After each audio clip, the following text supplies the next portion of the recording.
अस्सलाम वालेकुम, welcome back to my channel. कैसे हैं आप सब? मैं उम्मीद करती हूँ आप सब बिल्कुल खैरियत से होंगे। आज मैं आपसे शेयर कर रही हूँ दही वाले बैंगन की रेसिपी, जो कि दावतों में भी आप रख सकते हैं और मेहमान बिल्कुल खुशी खुशी खाएंगे, और घर वाले भी जो नहीं खाते हैं वो मांग मांग कर आपसे खाएंगे। तो चलिए जल्दी से स्टार्ट कर लेते हैं अपनी वीडियो। बिस्मिल्लाहिर्रहमानिर्रहीम। यहाँ पर मैंने बैगन ले लिए हैं 2 अदद, इस साइज़ के लिए हैं। आप 2 से 3 बैगन ले सकते हैं अगर दरमियाने साइज़ के ले रहे हो। और फिर उसको मैंने कट कर लिया है, रिंग में ही कट करना है, लेकिन बहुत मोटा कट नहीं करना है, पतला कर सकते हैं लेकिन मोटा नहीं होना चाहिए। फिर मैंने उसमें ऐड किया है अदरक लहसुन का पेस्ट 1 टेबल स्पून, पिसी हुई लाल मिर्च 1 टीस्पून, हल्दी ऐड कर रही हूँ 1/2 टीस्पून, पिसा हुआ ज़ीरा ऐड कर रही हूँ 1 टीस्पून, और नमक 1 टीस्पून।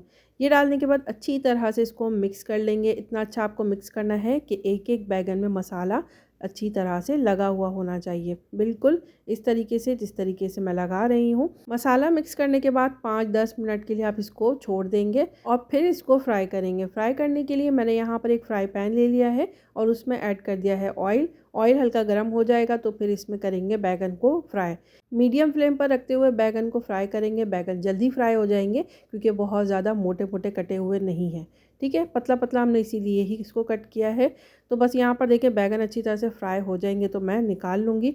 अच्छा, अगर आपको यहाँ ऑयल से कोई प्रॉब्लम है कि बैगन बहुत ज़्यादा ऑयल एब्जॉर्ब कर लेते हैं, तो उसके लिए मैं आपको एक टिप दे देती हूँ। जिस वक्त हमने मसाला डाला है बैगन में, तो उसी के साथ ही आपको बेसन या फिर मैदा आपको डालना है 4 टेबल स्पून, और थोड़ा सा पानी डालकर उसको मिक्स कर लेंगे और फिर आप इसको फ्राई करेंगे तो उसमें ऑयल ज़्यादा एब्जॉर्ब नहीं होगा। लेकिन मैं यहाँ पर सारा इकट्ठा उठाते वक्त इसको मैंने प्रेस कर लिया था ताकि थोड़ा ऑयल निकल जाए, आपने देखा ही होगा। तो बैगन मैंने फ्राई कर लिए हैं। यहाँ पर मैंने 2 मीडियम साइज़ की प्याज ले ली है, उसको ब्राउन कर लिया है, और 2 ही मीडियम साइज़ के मैंने टमाटर ले लिए हैं, उसको रफली चॉप कर लिया है क्योंकि इसका हमें पेस्ट बनाना है। तो बस मैं इसका पेस्ट बना रही हूँ। और फिर यहाँ पर मैंने ले ली है एक कढ़ाई और उसमें डाल दिया है मैंने ऑयल 1/3 कप। जब ऑयल गर्म हो जाए तो फिर मैंने इसमें 1 टीस्पून साबित ज़ीरा ऐड किया है, और जब ज़ीरा फ्राई हो जाए तो फिर इसके अंदर ऐड कर रही हूँ मैं 1 टीस्पून अदरक लहसुन का पेस्ट। इसको थोड़ा सा भून लेंगे, इसका कच्चापन हल्का सा ख़त्म हो जाएगा तो फिर इसमें मैं ऐड कर रही हूँ वो पेस्ट, प्याज और टमाटर का। वो पेस्ट मैंने सारा इसमें ऐड कर दिया है। पेस्ट ऐड करने के बाद 2 से 3 मिनट इसको हम भून लेंगे। भूनने के बाद इसमें मसाले ऐड करेंगे।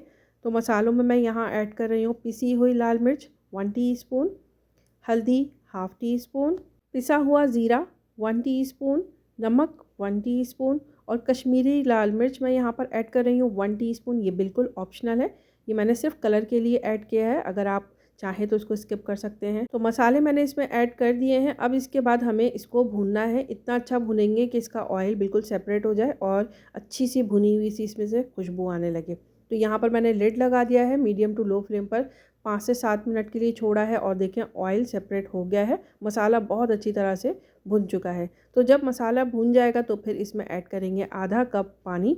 पानी ऐड करने के बाद इसको मिक्स कर लेंगे। मिक्स करने के बाद 1-2 मिनट और भून लेंगे। इस मसाले को अच्छा सा भुना हुआ होना ज़रूरी है, इसी से सारा टेस्ट निकल कर आएगा। तो अब यहाँ पर मैं गरम मसाला ऐड कर रही हूँ, पिसा हुआ 1/2 टीस्पून, और फिर अच्छी तरह से इसको मिक्स कर लूँगी। आप देखें ऑयल इसका फिर से सेपरेट हो चुका है। तो इस पॉइंट पर आपको ऐड करना है यहाँ पर फ्राई किए हुए बैगन, सारे ऐड कर देंगे एक साथ ही।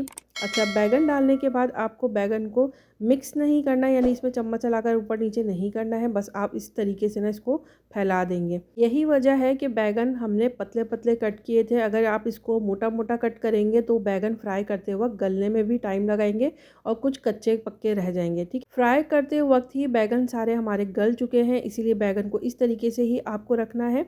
और फिर उसके बाद इसमें ऐड कर रही हूँ मैं दही। 1 से 1.5 कप दही ले लेंगे, उसको मलमल के कपड़े में मैंने डाल दिया है, थोड़ा सा इसका पानी निकाल दिया है। पानी वाला दही आपको बिल्कुल भी ऐड नहीं करना है। जब दही का पानी निकल जाए थोड़ा सा तो फिर उसको दही को फेंट कर आप इसमें डाल देंगे। इसी तरीके से दही डालने के बाद भी आपको इसको ऊपर नीचे मिक्स नहीं करना है। बस ये रेडी है हमारे दही वाले बैगन। इसके ऊपर आप हरा धनिया डालें, हरी मिर्च डालें, और मैंने यहाँ पर क्रश किया हुआ साबित धनिया उस ले लिया था, उसको मैंने कूट लिया था, वो ऐड किया है और भुना हुआ कुटा हुआ ज़ीरा ऐड किया है इसके ऊपर और इसका बड़े मज़े का टेस्ट आ रहा था। आप इसको रोटी के साथ या चावल के साथ इंजॉय कर सकते हैं। तो कैसी लगी आप लोगों को मेरी आज की ये रेसिपी? अच्छी लगी हो तो मेरे चैनल को लाइक करें, सब्सक्राइब नहीं किया है तो जल्दी से सब्सक्राइब करें। फिर मिलूंगी अपने नेक्स्ट व्लॉग में इंशाल्लाह। तब तक अपना और अपनी फैमिली का रखें ढेर सारा ख्याल। अस्सलाम वालेकुम।